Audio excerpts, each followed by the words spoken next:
दिन से नाम आया है, सामने वाले पक्ष में खलबलाहट सी मच गई है। तो वो चीज़ तो देखने को मिलेगी, आगे चुनाव भी देखने को मिलेगी, क्योंकि सरकार उनका बहुत सारे ऐसे हथकंडे अपनाएंगे। वो राजनांदगांव की जनता का समर्थन भूपेश बघेल को मिलेगा? बिल्कुल मिलेगा।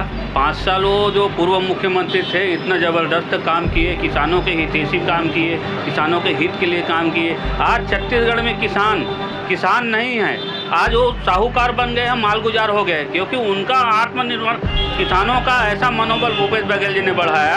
बहुत ज़्यादा उत्साह है, पूर्व सीएम रहे हमारे, और सबसे बड़ी खुशी की बात संस्कारधानी के लिए है कि हमारा सीएम ने हमारे संस्कारधानी को चुना लड़ने के लिए। विकास के लिए 5 साल मैंने दिए हैं और उसकी चर्चा पूरे देश और दुनिया में है। पूरा उत्तर आने दो, मुझे राजनांदगांव से मौका दीजिए। राजनांदगांव की भी आवाज़ और पूरे छत्तीसगढ़ की आवाज़ लोकसभा में गूंजेगी।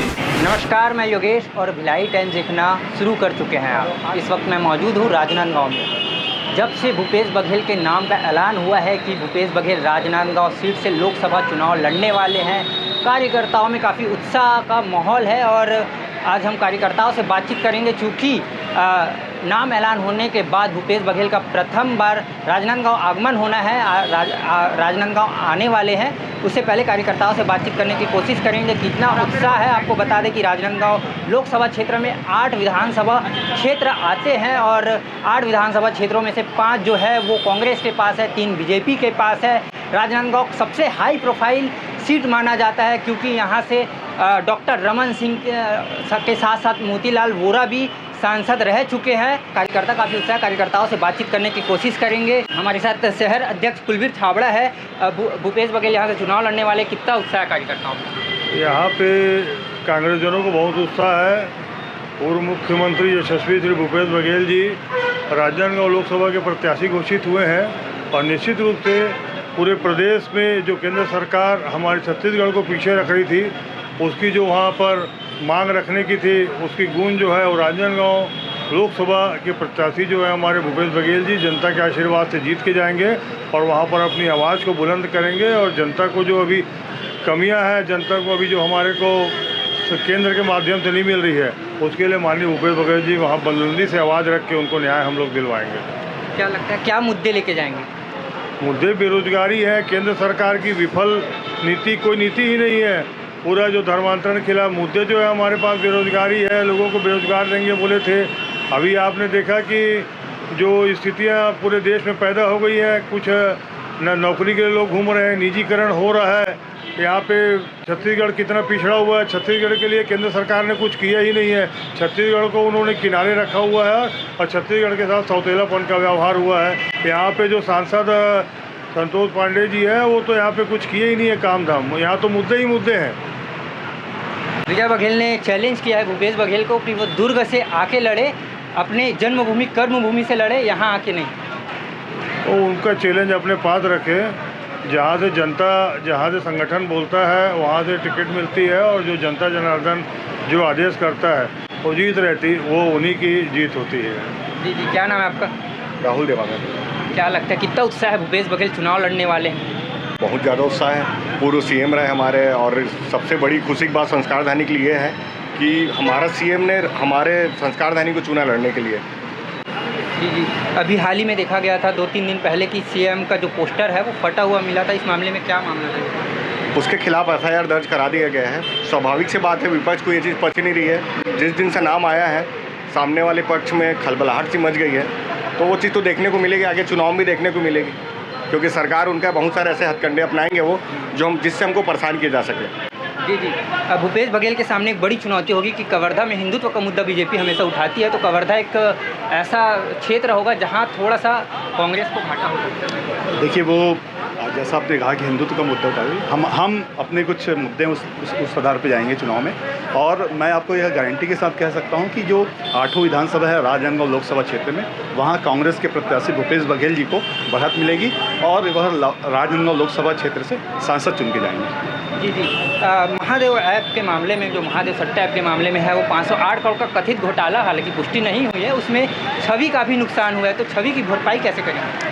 देखिए, ये मुद्दा मेरे ख्याल से लगता है कि पॉलिटिकल मुद्दा है। और जैसा कि आपने कहा कि सिर्फ अभी सिर्फ आरोप लगा, तो आरोप लगने से वो तो सत्यता प्रमाणित नहीं होती। ये सिर्फ चुनावी मुद्दा है। बाकी हम अपनी जो केंद्र सरकार की पिछले 2009 से चूँकि यहाँ पर लोकसभा में भाजपा के सांसद रहे और राजनांदगांव लोकसभा में उनकी कथनी और करनी दिखाई नहीं देती।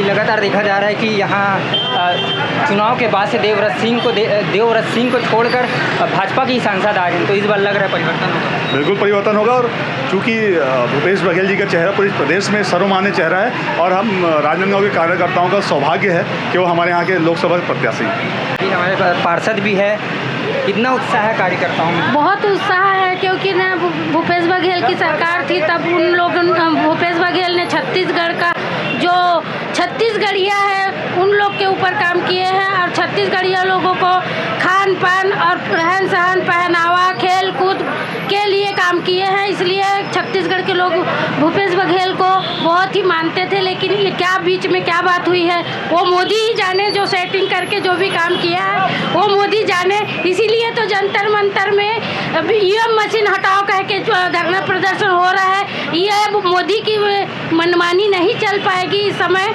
और इस समय कोई ऐसी मशीन में हैंग होने वाली भी बात नहीं उनकी सुनी जाएगी। और अभी हमारे राजनांदगांव में जो विधायक के लिए सांसद के लिए जो टिकट मिली है, तो राजनांदगांव के जनता बहुत खुश है और बहुत खुलकर सामने आ रहे हैं, बोल रहे हैं कि हम लोग सभी समर्थन करेंगे, बोल रहे हैं। क्या आपको लगता है कि राजनांदगांव की जनता का समर्थन भूपेश बघेल को मिलेगा? बिल्कुल मिलेगा।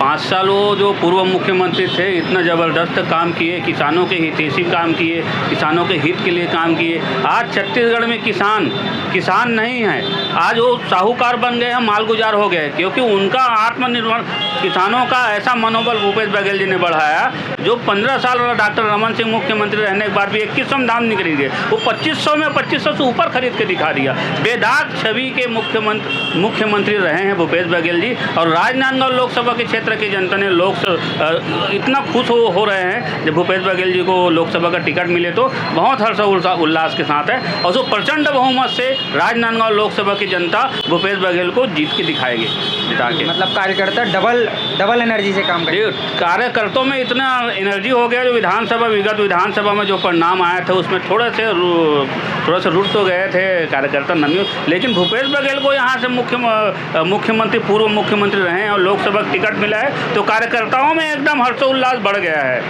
और जनता में तो एकदम खुशी है। जो जनता जो अपने जो गलती हो चुका है जनता से, वो दोबारा उसको सुधारने के लिए भूपेश बघेल जी को टिकट वोट देंगे और प्रचंड बहुमत से विजय बनाएंगे। संतोष पांडे के लिए क्या कहना चाहेंगे, क्या काम किए? संतोष पांडे 5 साल निष्क्रिय रहे हैं, उनकी निधि को तो राजनांदगांव जनता जानती भी नहीं। कई राजनांदगांव के जनता ऐसे हैं, लोकसभा जनता, जो संतोष पांडे को देखे नहीं है। संतोष पांडे को देखे नहीं, विकास कार्य को आज तक उनका समझ ही नहीं आया। उनका निधि का खर्चा राशि कहाँ खर्चा किया गया संतोष पांडे जी, वो बताया जनता को, राजनांदगांव लोकसभा क्षेत्र की जनता को। वंदे भारत के स्टॉपेज राजनांदगांव डोंगरगढ़ दोनों जगह देखो, वंदे भारत टिकट एक क्या है, हाई प्रोफाइल लोगों की वो भारत का टिकट है ना। ये क्या है, लोगों को क्या चाहिए? लोगों को रोजगार की आवश्यकता है, महिलाओं की सुरक्षा की आवश्यकता है, किसानों को MSP गारंटी उसकी ज़रूरत है यहाँ, है ना। युवाओं को नौकरी की ज़रूरत है, ये सभी की ज़रूरत है। ट्रेन तो और रुकेगा, वो तो कांग्रेस के शासनकाल में रेलवे स्टेशन बना गया था, वो तो स्टॉपेज होना ही है यहाँ। तो बहुत बड़ा कोई ये काम नहीं है स्टॉपेज करवाने के लिए, है ना। लेकिन जो अपनी निधि है, जो लोगों ने आपको जिता के संसद भेजा है, उसका आपने सदुपयोग नहीं किया 5 साल। और उनकी राशि का तो बिल्कुल ही उपयोग नहीं किया। कहाँ खर्चा किए? राजनांदगांव लोकसभा जनता को बताया संतोष पांडे जी। कई लोग जानते नहीं, आप पूरा लोकसभा क्षेत्र में आप घूमिए, संतोष पांडे कई लोग देखे भी नहीं है कैसे दिखता है। तो क्या जनता काम करेंगे? भूपेश बघेल की जो बेदाग जो छवि है ना, एक दबंग छवि है। तो भूपेश बघेल OBC चेहरा है और नेतृत्व जो है उनका नेतृत्व एकदम बहुत अच्छा है। संतोष पांडे उनके सामने कुछ भी नहीं है। बिल्कुल भूपेश बघेल जी प्रचंड बहुमत से और लाखों के अंतर से विजय होंगे राजनांदगांव लोकसभा क्षेत्र से। जी, धन्यवाद। शुभ नाम क्या है? सुरेश देवांगन। जी। तो ये कार्यकर्ता थे। भूपेश बघेल जब चुनाव लड़ने का ऐलान किए तो तब से कार्यकर्ताओं में उत्साह जो है वो डबल टिबल हो चुका है, काफ़ी खुश नज़र आ रहे हैं। आज राजनांदगांव पहली बार आगमन हुआ है, प्रेस वार्ता लिए, प्रेस वार्ता लेने के बाद यहाँ कार्यकर्ताओं से मिले, कार्यकर्ताओं ने स्वागत किया। कार्यकर्ताओं से स्वागत करने के बाद जो है भूपेश बघेल डोंगरगढ़ के लिए रवाना हो गए हैं, वहाँ मंदिर में दर्शन करेंगे, कार्यक्रम है उनका। इसी प्रकार के अपडेट से बने रहने के लिए भिलाई टाइम्स के यूट्यूब चैनल को सब्सक्राइब करना ना भूलें। धन्यवाद। पार्टी ने आपको चुनाव लड़ा दिया है, आप 5 साल प्रदेश के सीएम रहे, क्या लगता है लोकसभा चुनाव में मोदी गारंटी के बीच आप कितनी सीटें जीत पाएंगे और राजनांदगांव में आपकी क्या स्थिति रहेगी? छत्तीसगढ़ में आप कितनी सीटें जीत पाएंगे? आपका भी सवाल ये है कि किन मुद्दों के लेके जाना है, और दूसरा असमंजस इस मामले में कि मतलब पार्टी मुझे चुनाव लड़ाएगी कि चुनाव प्रचार कराएगी, तो ये सवाल मेरे मन में था। मुझे जो आदेश हाईकमान का है उसके बाद तो कोई असमंजस वाली बात ही नहीं है। तो अब हाईकमान क्या सोच रहे हैं मेरे बारे में, मैं कैसे पूर्वानुमान लगा सकता हूँ? तो हो सकता है मुझे प्रचार में लगा है, हो सकता है मुझे चुनाव लड़ा है, दो ही बात थी। अब दो में से एक बात हो गई, असमंजस खत्म। दूसरी बात, किन मुद्दों की बात यह है कि आज जो महंगाई है आसमान छू रही है, लोगों के आय में कमी आते जा रही है और खर्च में वृद्धि होते जा रहा है, महंगाई बढ़ते जा रहा है। किसी भी आप चाहे वो ट्रांसपोर्टेशन की बात करें, चाहे पेट्रोल डीजल गैस की बात करें, जो रसोई गैस 400 रुपये में देने की बात कहे थे उसके बारे में कुछ नहीं बोल रहे हैं, ना बजट में है इनका। तो जो महंगाई है वो सबके बजट को बिगाड़ दिया है। दूसरी बात है बेरोजगारी। बेरोजगारी बेतहाशा बढ़ा हुआ है। जहाँ हम लोगों ने भर्ती शुरू की थी, भर्ती की भी, लोगों को नौकरियां भी मिली, अब भर्ती बंद है। भारत सरकार की बात करें तो रेलवे में भर्ती कब से हुआ आप लोगों को याद नहीं होगा, आखिरी भर्ती कब हुई। रेल संचालन करीब ठप जैसे है, सारी ट्रेनें। एक बार तो ऐसी स्थिति भी आई कि दिल्ली जाने के लिए एक ही ट्रेन थी छत्तीसगढ़, सारी ट्रेनें रद्द कर दी गई, 5-5, 6-6 घंटे लेट चलती है। तो जो मिडिल क्लास है, लोअर मिडिल क्लास है, गरीब तबके के लोग हैं, जो सस्ता जो यात्रा का माध्यम था ट्रेनें, वो सब लेट लतीफ़ी है या बंद है। अब तो मीडिया वाले भी उसको लिखना छोड़ दिए। पहले ये था कि फलाने ट्रेन 4 घंटे लेट आई तो वो सुर्खियों में आ जाता था, या एक दिन लेट आए। यहाँ तो ट्रेन महीनों, जब कोरोना काल के बाद से जो ट्रेनें रद्द हुई है छत्तीसगढ़ की, वो आज तक के संचालित नहीं हो रही है। तो मीडिया भी अब अगर कोई सुने तो कोई छापे या कोई दिखाए। अब मतलब कोई ध्यान ही नहीं देता तो कौन छापेगा, कौन दिखाएगा, ये स्थिति इसकी है। तो महंगाई, बेरोजगारी, और सबसे बड़ी बात जो आपने सवाल किया कौन सा मुद्दा है, मुद्दा यही है कि छत्तीसगढ़ के जो मुद्दा 5 साल छत्तीसगढ़ के स्वाभिमान, छत्तीसगढ़ के अस्मिता को लेकर हम लोगों ने काम किया। 5 साल शासन में रह के, संस्कृति के क्षेत्र में, शिक्षा के क्षेत्र में, स्वास्थ्य के क्षेत्र में, रोजगार के क्षेत्र में, कृषि के क्षेत्र में, व्यापार और उद्योग के क्षेत्र में जो हम लोगों ने काम किया था, तो वो आवाज़ दिल्ली के लोकसभा में भी मजबूती से उठना चाहिए। और इसलिए मेरा सौभाग्य है कि संस्कार धानी राजनांदगांव से मुझे हाईकमान ने टिकट दिया है। तो उसी शिद्दत से जैसे 5 साल छत्तीसगढ़ महतारी की सेवा हम लोगों ने की, अब राजनांदगांव की जनता का आशीर्वाद मिले, वही आवाज़ लोकसभा में गूंजेगी।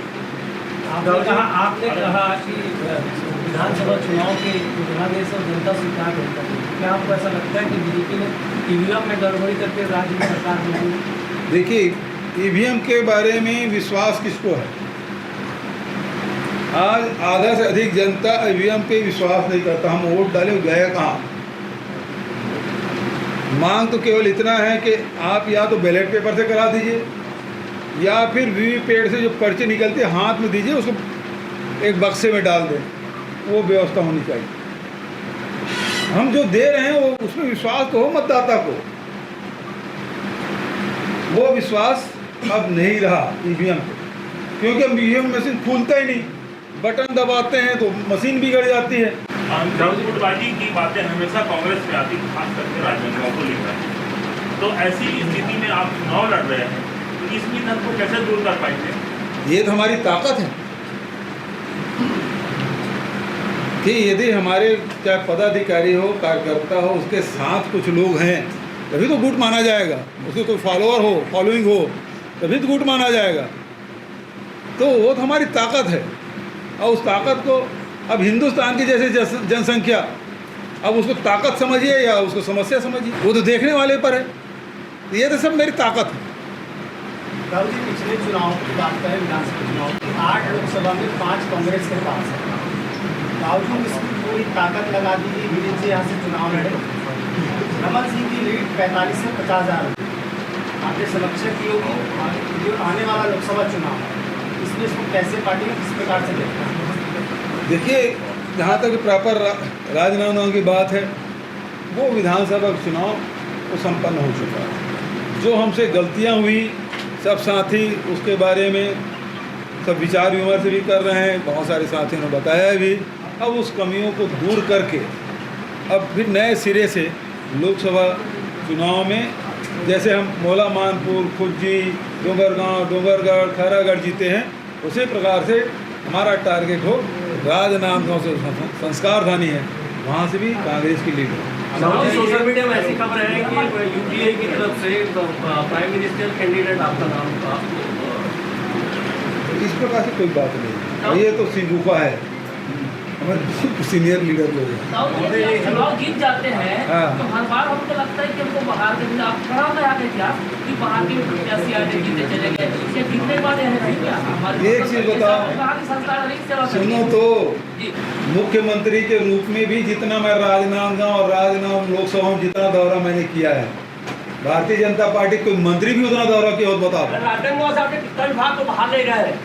हाँ जी, राजनांदगांव से कितने विभाग को बाहर ले गए हैं? अरे तो मैं तो भैया आप लोगों को सरकार नहीं बनाया यार, मैं इसमें संभाग ही बनाने वाला था। मैं तो घोषणा ही किया था, आप सरकार बनाइए, राजनांदगांव आपका संभाग बनेगा। हाँ जी, समय आपने झूठ उद्योग खोलने की बात कही थी। हाँ जी, के संदर्भ में इस समय भी वही बात फिर आएगी क्या लोकसभा चुनाव में? बिल्कुल, देखिए लगातार प्रयास करना, मैं आपको ये कह सकता हूँ कि मुझे असफलता उसमें मिली, लेकिन मैंने प्रयास में कमी नहीं की। बहुत सारे उद्योगपतियों से मैंने बात की, जो जूट मिल सबसे ज़्यादा पश्चिम बंगाल में है, वहाँ के लोगों से भी बात की। एक जो बारदाने जो मिल है रायगढ़ में, उन लोगों से भी बात मैंने की कि कोई तो आ जाए, लेकिन उसमें मुझे ये बात मुझे स्वीकार करने में कोई गुरेज नहीं है, उसमें सफलता नहीं मिली। ठीक है, लोकसभा के लिए कोई बड़ा उद्योग अब ऐसा है, मैंने एक लाइन बता दिया कि जिस प्रकार से छत्तीसगढ़ के विकास के लिए 5 साल मैंने दिए हैं और उसकी चर्चा पूरे देश और दुनिया में है। पूरा उत्तर आने दो, मुझे राजनांदगांव से मौका दीजिए, राजनांदगांव की भी आवाज़ और पूरे छत्तीसगढ़ की आवाज़ लोकसभा में गूंजेगी। बहुत बहुत धन्यवाद।